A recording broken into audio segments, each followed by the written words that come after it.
Before we dive into this story, comment below and tell us which city you're watching from. And once the story ends, don't forget to rate it from 0 to 10. Enjoy this amazing tale, only on Behind the Door. Let's get started.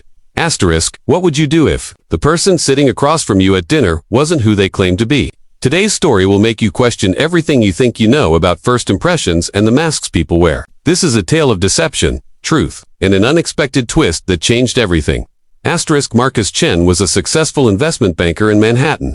At 32, he had everything money could buy: a penthouse apartment, a luxury car, designer clothes, and a bank account that most people could only dream of. But there was one thing his wealth couldn't purchase: genuine connection. After years of shallow relationships where women seemed more interested in his portfolio than his personality, Marcus had grown cynical and tired. Asterisk, he had watched his friends fall into the same trap, dating people who saw them as ATMs rather than human beings. The breaking point came when his last girlfriend texted him asking for a loan of $50,000 just 3 weeks into their relationship. That's when Marcus decided to conduct an experiment that would either restore his faith in humanity or confirm his worst fears. Asterisk, he created a dating profile under a different name, using carefully selected photos that showed him in modest circumstances.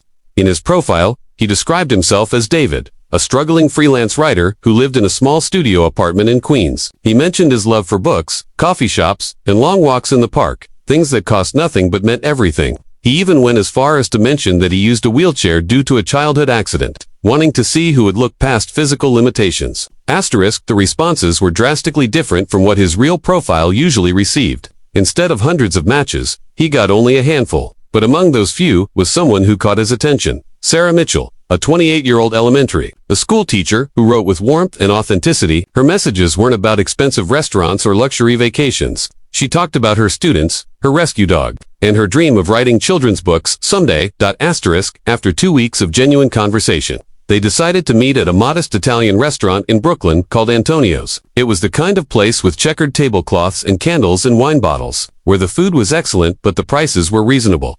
Marcus committed fully to his disguise. He borrowed a wheelchair from a medical supply store, dressed in worn jeans and a simple sweater, and even drove his assistant's old sedan instead of his BMW. Asterisk, as he wheeled himself into Antonio's that Friday evening, his heart was pounding.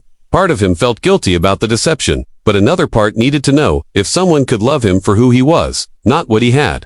He spotted the table he'd reserved in the corner, a quiet spot away from the main dining area. Asterisk, Sarah arrived exactly on time, looking lovely in a simple blue dress, and carrying a small bouquet of daisies she'd mentioned were her favorite flowers. But here's where the story takes its first unexpected turn.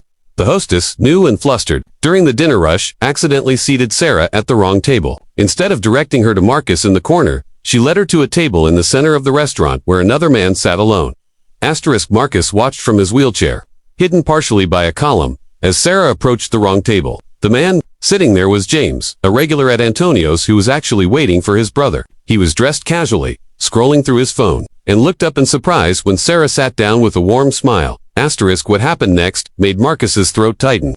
Sarah, thinking this was David, immediately started the conversation with genuine enthusiasm. She talked about her week, asked James about his writing, and when James, confused but polite, explained there must be a mistake, Sarah laughed at herself and started to stand up. But then something remarkable happened. Asterisk, the real hostess rushed over, apologizing profusely, explaining the mix-up. She pointed to Marcus in the corner.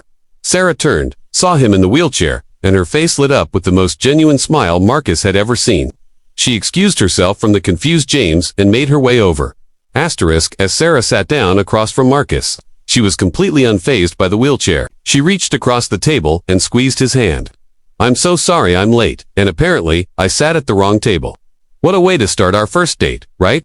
she said with a laugh that put him immediately at ease. Asterisk, the dinner that followed was everything Marcus had hoped for. Sarah asked him about his writing, his interests, his dreams. She shared stories from her classroom, laughing about the funny things kids say, and the challenges of teaching in an underfunded school.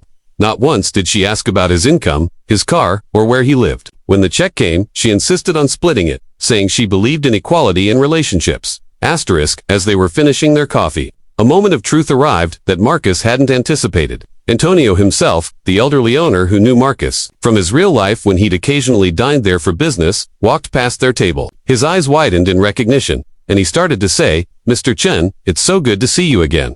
Asterisk, Marcus's blood ran cold. His cover was blown. But before Antonio could continue, he caught the panic in Marcus's eyes and the confusion on Sarah's face. The old man, who'd seen enough of life to read a situation, simply smiled and said, "I'm sorry, I thought you were someone else. Enjoy your evening." After Antonio walked away, Marcus knew he couldn't continue the charade. The guilt was eating him alive, and Sarah deserved the truth. He took a deep breath and said, "Sarah, there's something I need to tell you. I haven't been completely honest with you." Over the next 20 minutes, Marcus revealed everything. His real identity, his wealth, his cynicism, and why he'd created the fake profile. He explained his desperate need to find someone who could see past his bank account. He even stood up from the wheelchair, revealing that deception He waited for the anger, the slap, the storm out he probably deserved. Sarah sat quietly, processing everything. Her expression was unreadable. Finally, she spoke. "I should be furious with you. You lied about almost everything, but I understand why you did it, and that breaks my heart." She paused, looking him directly in the eyes. "Here's what I know. The person I've been texting for 2 weeks. The person who made me laugh and think and feel excited about meeting someone new. That person was real. The conversations we had were real. Were they?" Marcus nodded, unable to speak, tears forming in his eyes. "Then let's start over," Sarah said. "Hi, my name is Sarah Mitchell. I'm a teacher. I have a rescue dog named Biscuit, and I believe people deserve second chances. What's your real name?" Marcus smiled through his tears. "I'm Marcus Chen. I'm apparently terrible at dating. I have trust issues I need to work on. And I just met the most incredible woman who saw through all my walls."